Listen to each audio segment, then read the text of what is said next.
feel about making a story which is actually just a 4-page story into a full-length feature film? What drove you to do that? First of all, I want to say thank you so much for such a warm and generous introduction.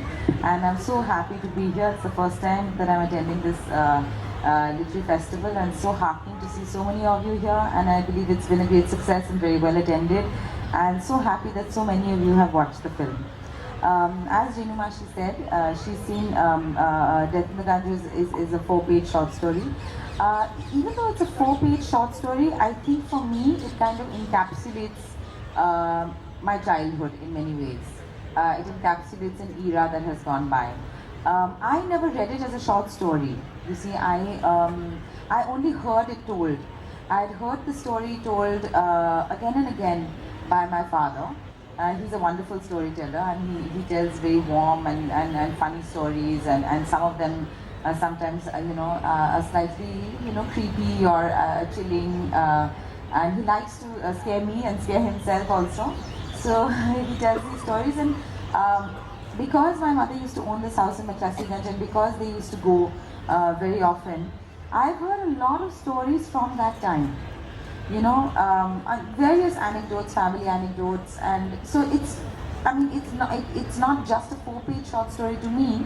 It's really spilled over, and having heard it again and again from the people who actually went through those experiences, what happens is that they imbue it with a lot of emotion. So that's why I say it in a sense it's an era gone by. It's like my childhood. It's probably a time that I have romanticized in my head. To a certain extent. I've always found McCluskeyganj the very mean, very magical.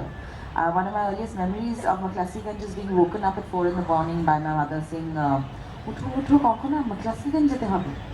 Otherwise it's difficult to wake up early in the morning. I used to love those long drives. And whenever I heard those stories, I always felt very left out because I felt I was too young to really enjoy the fun.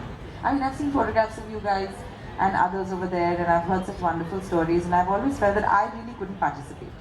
So I had to make it for myself.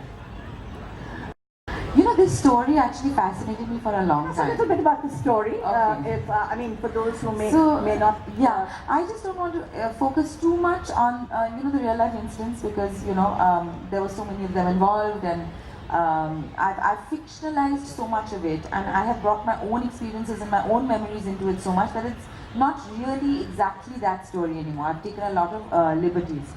So, but it did happen that they used to go there like this, and it was a very sleepy small town, and the whole entire Anglo-Indian community that was that had founded that not city, that village really in 1933. It was founded by E.T. McCluskey, but I think by the 70s and 80s it was kind of all over. In the sense that it was in decay. There was not a lot of much like the protagonist. And much like the Anglo-Indian community, these people didn't really have a sense of belonging, like a permanent sense of belonging. A lot of the Anglo-Indian community actually left and migrated to Canada and to Australia, especially after independence. And Shutu, who's the protagonist, also I feel is a character like that who finds it hard to find a place to belong to. So the original story, what I've heard amongst many stories, is that they all went together somewhere, and they decided to scare this little boy, not little boy, this young chap, and with a fake planchette. And they prophesied, who would die first, and they were very cruel to him, in a fun kind of a way. And they said, let's really scare this fellow, and let's see, what we can do. And it's not even, it's very common. I've come across other groups of people who do this. I mean, it's a common thing, this kind of group dynamic. And so realistically and so convincingly, Konkona. I was bullied. What can I say? I have experienced cruelty in my childhood. I was bullied, not, I think, very severely, though I felt it quite, intensely at the time. But I was bullied in school, I was bullied in my building as well. And I was a very quiet, I think, fairly quiet and withdrawn child, and I used to read a lot, and I think be on my own a lot. I'm not very sure, but did that kind of remain with you? Was it like a hurt that you had nursed, or did you go? No, you see what happens is it allows you to be invisible. So that's great because then you can see what's going on. You know, it's very interesting to see how certain people are allowed certain things and other people are not allowed to say some things, but some people can get away with saying some things. Some people get away with certain kinds of action. We condone some and we don't condone others. And what is this power that some people have? And just kind of want to examine that a little bit. Why are some people invisible? Why are some people invisible? I see, that's very interesting. And also the fact that they become vulnerable to this casual cruelty, you know, which I think all of us are capable of.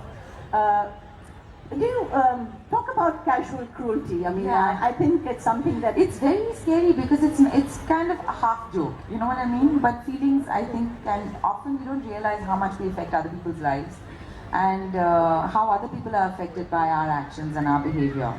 I wanted, you know, in a sense, I think people identify a lot with the protagonist Shintu, and they also feel that there is some part of themselves in them, and that's probably true. We all have a certain aspect of that in ourselves.